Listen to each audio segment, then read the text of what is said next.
Yesterday was Blue Monday, reportedly one of the most difficult and depressing days of the year. And I guess it kickstarts a week that most people can find incredibly difficult for a number of reasons.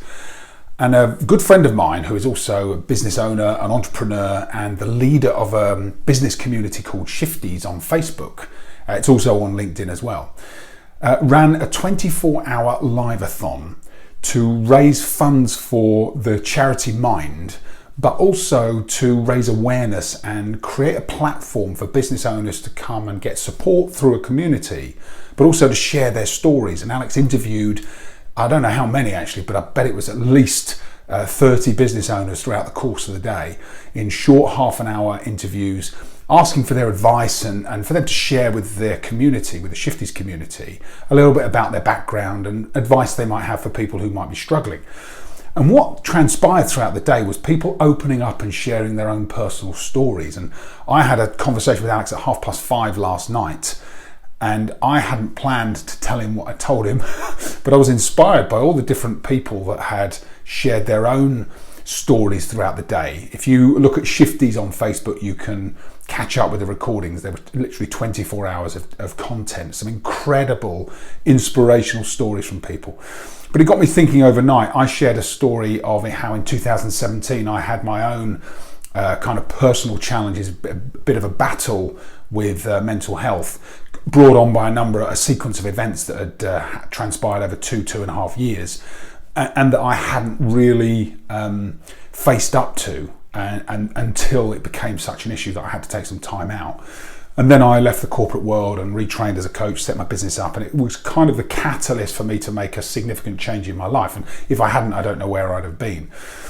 But then later on, Alex talked after my slot to a guy called Jamie Archer, and he said something while I was listening, and it was a reminder of something I knew but really resonated.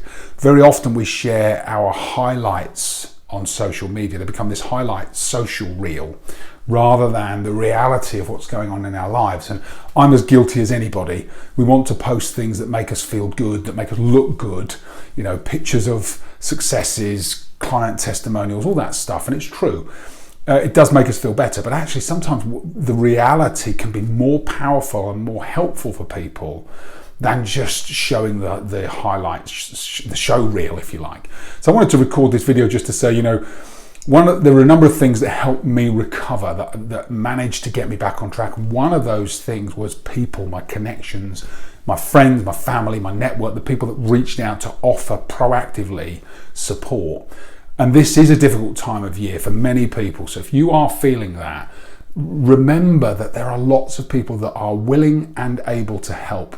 And just having conversations, just connecting with people, re-establishing those conversations can be really helpful, because I know from personal experience, one of the things we do is unwittingly shut down. We stop having those conversations. We stop showing our vulnerabilities when we feel fragile.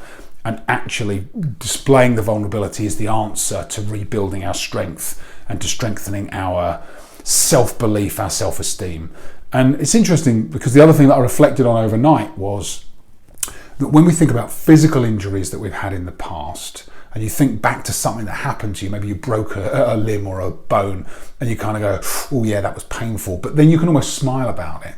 Whereas when it's psychologically affected, when we've had like a mental illness or a breakdown or something, it still evokes a really emotional response. It's not as easy to talk about in such a flippant and easy manner.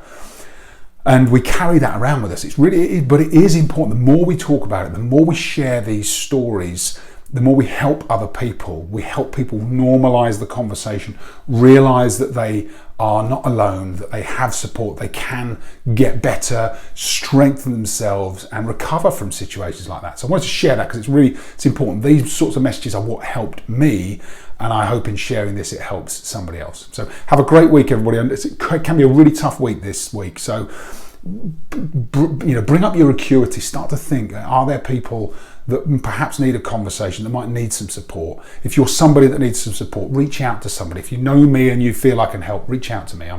I'd really value having a conversation if I knew it would help. So have a great week if you can, and I look forward to seeing you on a future video and on the social streams.